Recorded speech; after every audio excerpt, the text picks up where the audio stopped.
If Keith Joseph were here today, he'd be appalled at the way our politics seems to resemble some 1976 horror film. The old political fallacies are leaping from their graves. The idea that to improve public services you need to pour lots of money into them. The idea that to get more money out of the rich you increase their tax rates. These are ideas which Keith Joseph had thought slain in the late 70s, and yet they've come back to haunt us again.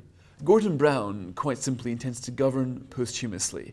He knows that it's possible for an exiting Prime Minister to set the terms of debate long after he's left office.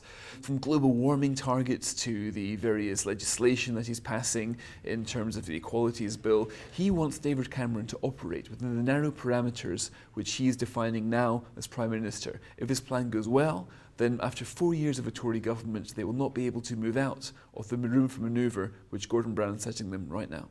To win the debate, the Conservatives have simply got to frame the debate. The Americans understand this very well, but the Brits tend not to. You mustn't use what Keith Joseph called verbal snares, little tricks, words which are Labour words, which as soon as you use them mean that you're adopting the premises of your opponents. For example, when you hear a Conservative talk about investment when they mean spending or cost, they've fallen into one of Labour's verbal snares. When you talk about a 50p tax for the super rich, you fall into an intellectual snare. Everybody across the world knows that tax levels at this rate don't raise any revenue. That's why no other country has put the top rate of tax up.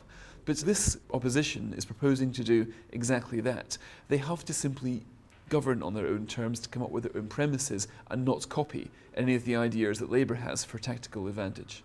We have certainly seen in David Cameron the kind of radicalism which you do need to transform a country, there is no doubt about that. He stopped a general election in its tracks 2 years ago, for example, by proposing Swedish-style schools, Wisconsin-style welfare reform, great inheritance tax cuts. So he does seem to have instinctively an appetite for radicalism.